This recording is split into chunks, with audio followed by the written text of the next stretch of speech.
ನಮಸ್ತೆ ವೀಕ್ಷಕರೇ, ಅನುದಿನ ಸುದ್ದಿಜಾಲ. ನಾನು ಅನನ್ಯ ಎಸ್ ಭಾರದ್ವಾಜ್. ಇಂದಿನ ವಿಶೇಷ ಸುದ್ದಿ ಪ್ರಸಾರ ವೀಕ್ಷಣೆಗೆ ಸ್ವಾಗತ.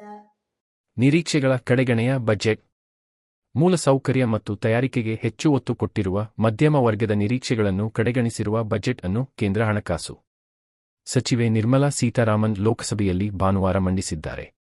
10 ಹಲವು ಯೋಜನೆಗಳನ್ನು ಬಜೆಟ್ಗಳಲ್ಲಿ ಘೋಷಿಸಲಾಗಿದೆ.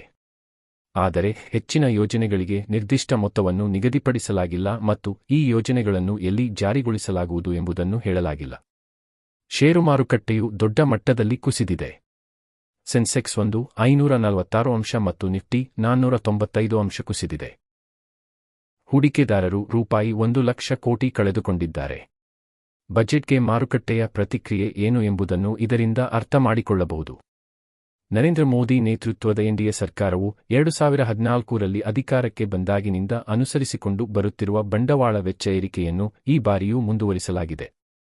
2014-15ನೇ ಬಜೆಟ್ನಲ್ಲಿ ₹2,00,000 ಕೋಟಿ ಇದ್ದ ಬಂಡವಾಳ ವೆಚ್ಚದ ಅಂದಾಜನ್ನು 2026-27ನೇ ಸಾಲಿನಲ್ಲಿ ₹12.2 ಲಕ್ಷ ಕೋಟಿಗೆ ಏರಿಸಲಾಗಿದೆ.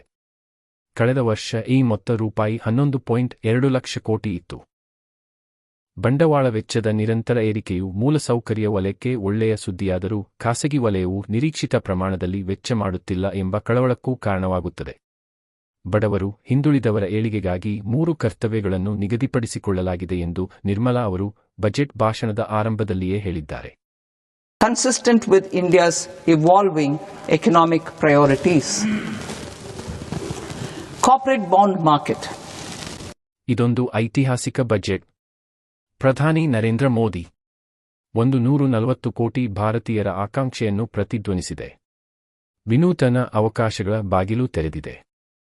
ಮೇಕ್ ಇನ್ ಇಂಡಿಯಾ ಮತ್ತು ಆತ್ಮನಿರ್ಭರ ಭಾರತ ಉಪಕ್ರಮಗಳಿಗೆ ವೇಗ ನೀಡುವ ಮಹತ್ವದ ಉದ್ದೇಶ ಹೊಂದಿದೆ. ವಿಕಸಿತ ಭಾರತ 2047ರ ಕಡೆಗಿನ ಪ್ರಯಾಣಕ್ಕೆ ಸ್ಪಷ್ಟ ನೀಲನಕ್ಷೆ ರೂಪಿಸಿದೆ.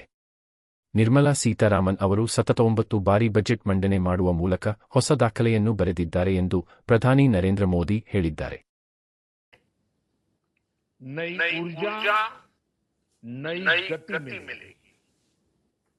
ಕುರುಡು ಬಜೆಟ್. ರಾಹುಲ್ ಗಾಂಧಿ ಯುವಜನತೆಗೆ ಉದ್ಯೋಗವಿಲ್ಲದಂತಾಗಿದೆ, ಉತ್ಪಾದನೆ ಕುಸಿದಿದೆ, ಹೂಡಿಕೆದಾರರು ಹಿಂದೇಟು ಹಾಕುತ್ತಿದ್ದಾರೆ, ಕುಟುಂಬದ ಉಳಿತಾಯ ಇಳಿಮುಖವಾಗುತ್ತಿದೆ, ರೈತರು ಸಂಕಷ್ಟದಲ್ಲಿದ್ದಾರೆ. ಭಾರತದ ಇಂಥ ನೈಜ ಬಿಕ್ಕಟ್ಟುಗಳ ಬಗ್ಗೆ ಬಜೆಟ್ ಕುರುಡಾಗಿದೆ ಎಂದು ಲೋಕಸಭೆಯ ವಿರೋಧ ಪಕ್ಷದ ನಾಯಕ ರಾಹುಲ್ ಗಾಂಧಿ ಪ್ರತಿಕ್ರಿಯಿಸಿದ್ದಾರೆ. ರಾಜಕೀಯ ಇಚ್ಛಾಶಕ್ತಿ ಇಲ್ಲ. ಮಲ್ಲಿಕಾರ್ಜುನ ಖರ್ಗೆ ಭಾರತದ ಆರ್ಥಿಕ, ಸಾಮಾಜಿಕ, ರಾಜಕೀಯ ಸವಾಲುಗಳಿಗೆ ಬಜೆಟ್ನಲ್ಲಿ ಪರಿಹಾರ ನೀಡಿಲ್ಲ. ದೂರದೃಷ್ಟಿ, ರಾಜಕೀಯ ಇಚ್ಛಾಶಕ್ತಿಯೂ ಇಲ್ಲ. ನೀತಿಗಳ ಕೊರತೆಯನ್ನು ತುಂಬುವ ಘೋಷಣೆಗಳು ಬಜೆಟ್ನಲ್ಲಿ ಇಲ್ಲ. ಅಸಮಾನತೆಯು ಬ್ರಿಟಿಷ್ ಆಡಳಿತಕ್ಕಿಂತ ಹೆಚ್ಚಿದೆ. ಆದರೆ ಬಜೆಟ್ನಲ್ಲಿ ಈ ಕುರಿತ ಉಲ್ಲೇಖವೇ ಇಲ್ಲ. ಎಸ್ಸಿ, ಎಸ್ಟಿ, ಒಬಿಸಿ, ಇಡಬ್ಲ್ಯೂಎಸ್ ಮತ್ತು ಅಲ್ಪಸಂಖ್ಯಾತರಿಗೆ ಯಾವುದೇ ಬೆಂಬಲ ನೀಡಿಲ್ಲ ಎಂದು ಎಐಸಿಸಿ ಅಧ್ಯಕ್ಷ ಮಲ್ಲಿಕಾರ್ಜುನ ಖರ್ಗೆ ಪ್ರತಿಕ್ರಿಯಿಸಿದ್ದಾರೆ. मोदी सरकार के पास अब नई आइडिया खत्म हो गई है. ಜನವಿರೋಧಿ ಬಜೆಟ್. ಮಮತಾ ಬ್ಯಾನರ್ಜಿ ದೂರದೃಷ್ಟಿಯಿಲ್ಲದ, ಕ್ರಿಯಾಶೀಲವಲ್ಲದ ಜನವಿರೋಧಿ ಬಜೆಟ್ ಇದು. ಮಹಿಳೆಯರು ಮತ್ತು ರೈತರ ವಿರೋಧಿ.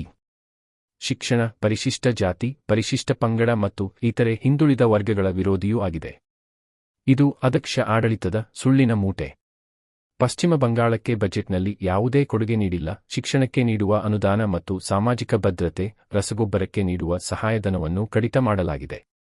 ಅರ್ಥವ್ಯವಸ್ಥೆಯು ಸಂಪೂರ್ಣವಾಗಿ ಹಳಿ ತಪ್ಪಲಿದೆ ಎಂದು ಪಶ್ಚಿಮ ಬಂಗಾಳದ ಮುಖ್ಯಮಂತ್ರಿ ಮಮತಾ ಬ್ಯಾನರ್ಜಿ ಪ್ರತಿಕ್ರಿಯಿಸಿದ್ದಾರೆ.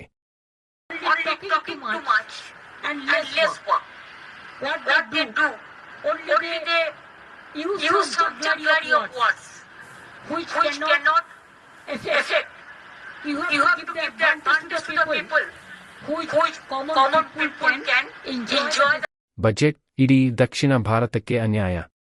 ಮುಖ್ಯಮಂತ್ರಿ ಸಿದ್ದರಾಮಯ್ಯ ಇದು ಕೇಂದ್ರ ಸರ್ಕಾರದಿಂದ ಆಗಿರುವ ಅನ್ಯಾಯ. ಈ ಬಜೆಟ್ ನಮಗೆ ಪರಿಹಾರ ನೀಡುತ್ತದೆ ಎಂದು ನಾವು ಭಾವಿಸಿದ್ದೆವು. ಆದರೆ ಕರ್ನಾಟಕಕ್ಕೆ ಯಾವುದೇ ಪರಿಹಾರ ನೀಡಲಾಗಿಲ್ಲ. ಕರ್ನಾಟಕಕ್ಕೆ ಮಾತ್ರವಲ್ಲ, ಇಡೀ ದಕ್ಷಿಣ ಭಾರತಕ್ಕೆ ಎಂದು ಕರ್ನಾಟಕದ ಮುಖ್ಯಮಂತ್ರಿ ಸಿದ್ದರಾಮಯ್ಯ ಹೇಳಿದ್ದಾರೆ. Not only Karnataka, to South India itself.